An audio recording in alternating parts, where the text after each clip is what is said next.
The current run on Spider-Man has been called one of the worst Spider-Man runs of the decade. It's really hard to say, but I'm Adam Andrews with Top 10 Nerd, and here are 10 reasons why Spider-Man is currently failing. Now, this is purely opinion-based, so if you have any thoughts, feel free to leave them in the comments down below so we can talk. But coming in at number 10, why does everyone hate him? Okay, so one of the key problems that started when the whole run started is that there are some rather poor storytelling choices. The story of this newest run of Spider-Man starts with a flash forward of several months from the end of the last run after Peter did something that made everyone peeved at him, and also made him generally pretty miserable, but we will talk about that in just a bit. But while the writer keeps teasing the reader about whatever it is that Spider-Man did, we get literally no answers for it up until issue like number 22, which is a whole year into the run. And the answer to the mystery, without spoiling anything, is basically that Peter didn't even do anything that bad. Like, it really is not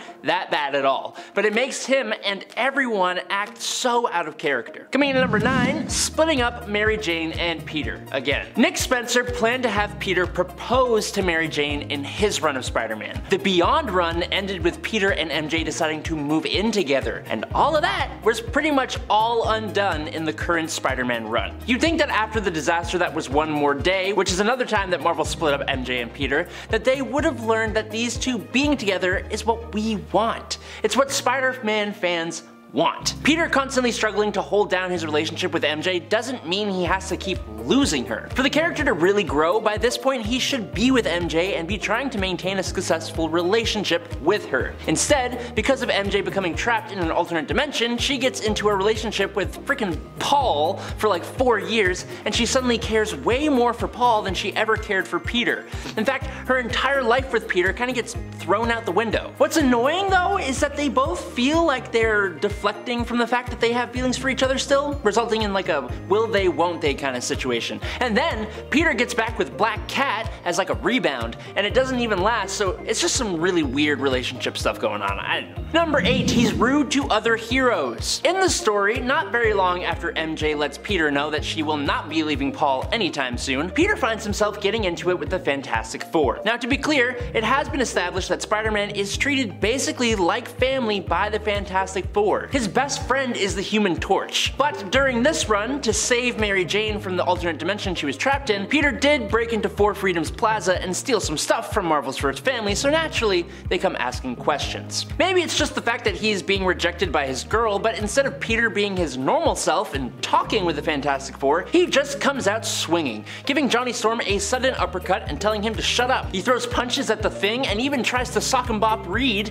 before he needs to be calmed down by Captain America and Sue Storm. And on that point, Captain America is canonically one of Spider-Man's greatest heroes. He looks up to Captain America so much. So, in one of the weirdest moments from this run, Peter ends up also lashing out at Captain America. Cap is offering Pete a solution to his problem, and instead of Spider-Man opening up and being honest with his hero, he starts throwing punches. Cap literally asks Peter to let him help him, and instead Peter slams Captain America into a brick wall with his own shield. It's just so out of character, which leads me into my next point. Number 7, Peter is just rude in general. Somebody must have taken their morning pee straight into Peter Parker's cornflakes, because the dude is just not a happy camper. Just look at how he treats Randy Robertson. His friendship with Peter Parker has been sporadic but memorable. At various times, Randy and Peter have been friends, roommates, and occasionally rivals. So when Randy is waiting at Peter's place for him to show up and gives him a bit of an earful about how everyone is worried about him, all Peter can say is,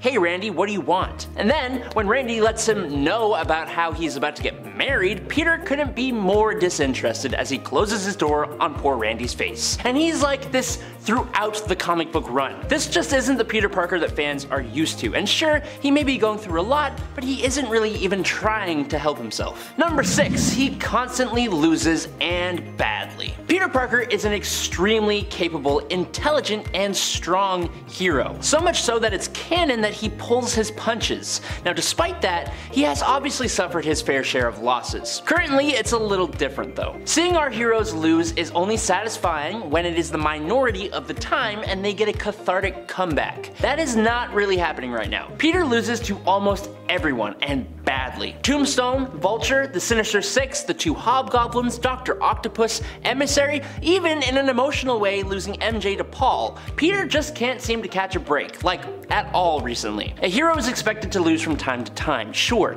and Peter loses quite a bit, but never this much, with almost no comeback to bring back his heroism. Fans are basically calling Spider-Man a loser, and I never thought I'd see the day. Number 5, saved by Norman Osborn. Now, Spider-Man is a hero, and that does mean he is quite good at forgiving people, seeing the best in people and all that. Now, Norman Osborn at this time has seemingly lost all of his sin, and he has taken a heroic turn and become the Gold Goblin. He's also using his resources to supply Spider-Man with new tech, like his new spider suit. It's just so strange that in this Spider-Man run, Peter is rude to all of his friends and his super allies, but the one person he seems to be nice to is Norman Osborn, a man who has spent a majority of his life trying to ruin Peter's life. Not only that, but in a vast majority of these moments where he has consistently lost to his enemies, he's also consistently relied on Norman to save him. Spider-Man actually lets others do the heavy work a lot in this comic book run, and it's just out of character and many fans are not about it. But the thing that really doesn't sit well in this new dynamic with Norman Osborn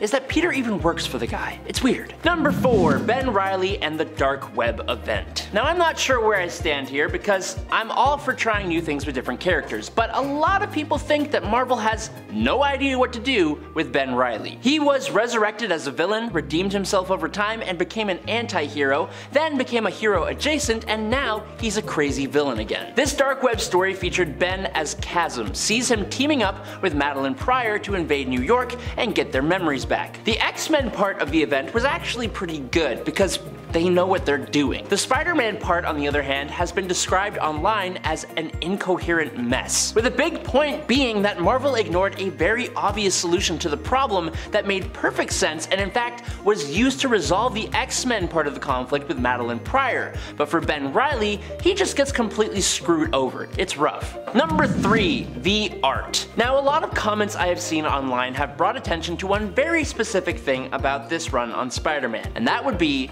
the art. Now, if you aren't familiar with the work of John Romita Jr., then it is incredibly understanding how jarring it can be to behold. His style is incredibly distinctive. I know instantly when I'm reading one of his comics. The thing is, it's kind of really strange for people to have a problem with his art now when he has been with the character for around 46 years, with his first Spider work being from 1977. One of Marvel's most productive artists, John Romita Jr. averagely produces artwork for 2 comic books per month over his career, which, other than Spider-Man, included drawing the Uncanny X-Men, Daredevil, and the creator-owned Kick-Ass with writer Mark Millar. He's even branched out with working for DC Comics as well, doing runs on Batman and Superman titles. His style is more angular and characters' faces almost become cartoony, and it can really work sometimes, but something about this run really did not land, especially when it comes to characters and emotion, and especially facial expressions. And in at number 2, it has some redeeming qualities. The thing is, this run isn't all bad. It does have some redeeming qualities. For example, there is the whole moment when Peter defeats Vulture with Norman Osborn's new tech. Yes, he relies on Norman yet again, but he defeats the Vulture in a really cool way, having a robot named Bug come flying in and attaching itself as a jetpack onto Spider-Man's back. It's really cool.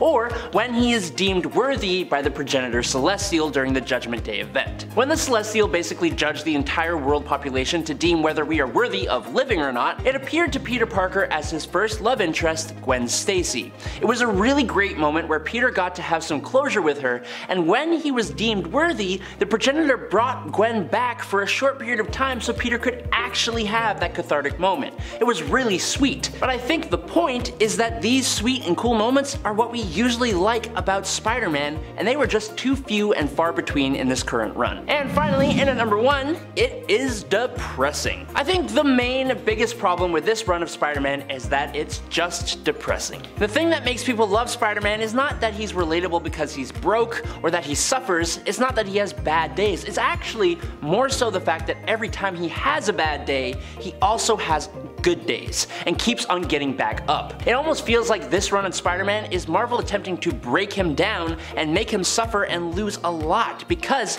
that makes him, quote, relatable. But in reality, what makes Spider-Man relatable is that he still perseveres through his tough times and stays positive. Marvel is not allowing the character of Spider-Man to grow. They are keeping him trapped in misery and struggle, which is why Insomniac's Spider-Man game was actually such a breath of fresh air, because they're letting his character grow into an adult with positivity while also remaining Spider-Man. Most people prefer either a fun, campy Spider-Man or a run that puts him through the ringer and has him have a big emotional moment at the end. But what we have right now is a bitter, insecure, self-sabotaging Spider-Man with very little in the way of monologues, who is constantly deflecting from his own issues. And that is all the time I've got left. I hope you enjoyed watching. I'm Adam Andrews. I'll catch you all on the flippity flop here on Top 10 Nerd. But until then, peace out, nerds. Thwip, a thwip.